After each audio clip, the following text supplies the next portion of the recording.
So the Chicago Bears are making some practice moves that are not what they seem.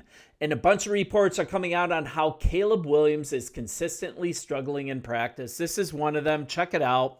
And his struggles have been specifically in the red zone. But we've got to be careful, friends. We got to be careful in overreacting to this stuff. Things are happening that we have no idea about, and I'm going to get into specifics of what's really happening, the context of these struggles, and I'll give you a preview. Some of these plays are set up to fail. Yes, they're set up to fail. And they're set up to gauge Caleb Williams' reactions to different situations. And also, some of them are simply to dial in the defense. It has nothing to do with the offense at all. But it looks like all the media wants to do is find negative stuff for clicks. This report that I just highlighted, it's kind of lazy. We got to look at the context here, and that's what I'm going to go into in this video in just a minute. But let's look at the details of where these struggles are coming from, when they came. He had a tough go of it in red zone drills during the third practice of training camp. And that was the first practice in front of fans. 80% of the bleachers capacity was completely filled. So nice to see. So Caleb was intercepted on consecutive plays during 7-on-7 drills. So let's get straight to that. The first one was on a play from the 6-yard line. Jaquan Brisker picked it off. Nice to see Jaquan moving at full speed. That was after cornerback Terrell Smith popped it up into the air at the goal line. And then the very next play was a play from the 4-yard line. Williams, he tried to loft the ball out of the reach of linebacker TJ Edwards. It was meant for Romo Dunze. Easy catch for Edwards. He didn't even need to jump. So easy interception there. And then we're looking at nothing was really completed. Linebacker Noah Sewell, he broke up a pass for tight end Cole Kmet. Williams missed on a low percentage corner route to Odunze. It just looked sloppy. It didn't look good.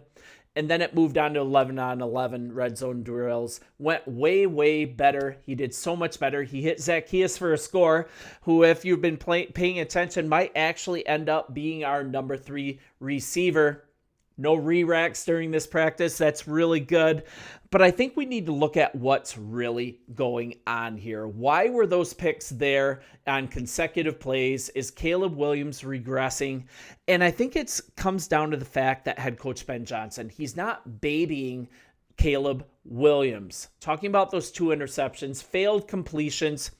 It turned out that this group of plays, it was an orchestration by Ben Johnson. Ben Johnson did something here. He intentionally ran the drill, intentionally set up this drill essentially to fail so that pressure came off the edge completely unblocked. The result was a couple picks, no completions, but it was against intentional unblocked pressure. This isn't Caleb Williams regressing. This isn't him being confused. It's him being molded. It's him putting into the refinery, him putting into pressure situations to try to work on how he reacts to those. Offensive coordinator Declan Doyle, he explained it was done to measure how the quarterback handled unexpected pressure. Let's hear from Declan. That's very intentional. That's trying to get our defensive pressures in against some of the stuff that we're going to do offensively.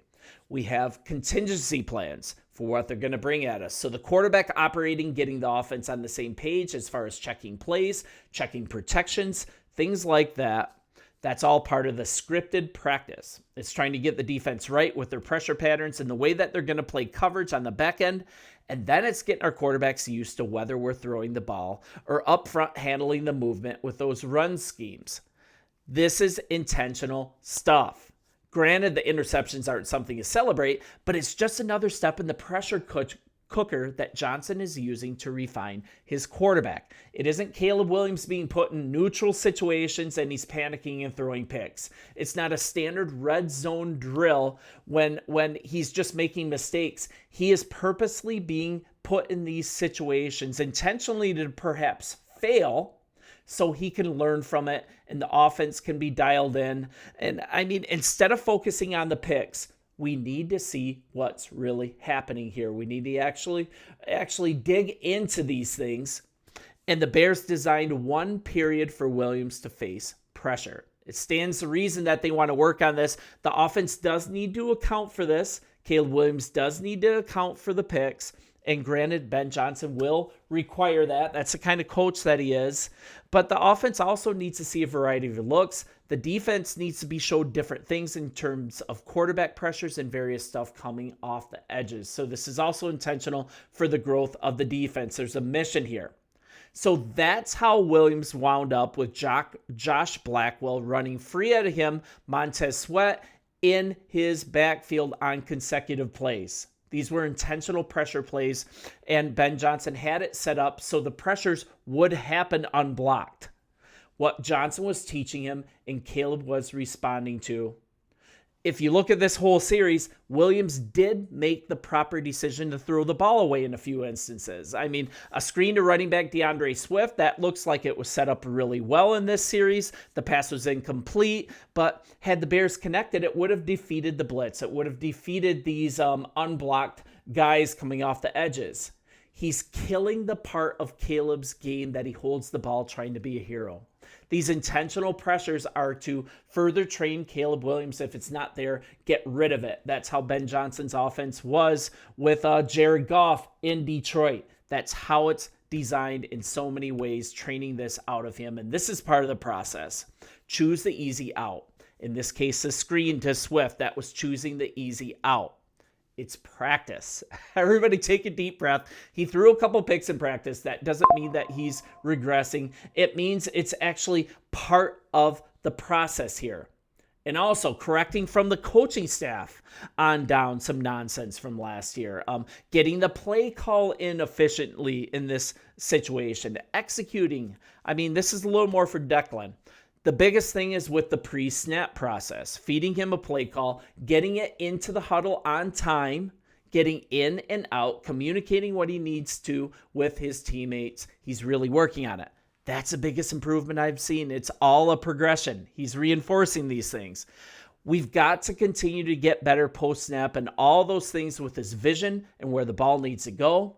But that's the biggest thing right now, his ability to communicate to his teammates, his ability to get in and out of the huddle, and he's working on it.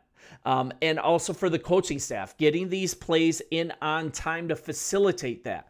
That's happening now. So now he's actually in a good place that he knows the offense. He's executing plays, and now they can send the kitchen sink after him. Now they can purposely leave players on the edge unblocked to see how Caleb Williams reacts. The other practice, one reaction was 2 interceptions. The other reactions were getting out the ball quicker and releasing it quicker and even throwing it away instead of coming back and holding on to the ball and taking like those, 19-yard sacks, right? That we didn't like to see, that were just kind of such a bugaboo last year. Guys, this is a show of progress, not regression. And we need to take a deep breath and not be reactionaries to things that happen in practice like interceptions. This is a process. You guys let me know what you think in the comments. You always do. If this is fruitful, if this is fun, if you just enjoy it, hit the subscribe button if you haven't already. It's a huge blessing to me and my family. And I'm blessed by you contributing to growing this channel. You guys, you're the best fans on YouTube, and I'm so blessed by you. So I'll continue to be here on the daily with Chicago Bears news, and bear down. We'll talk soon.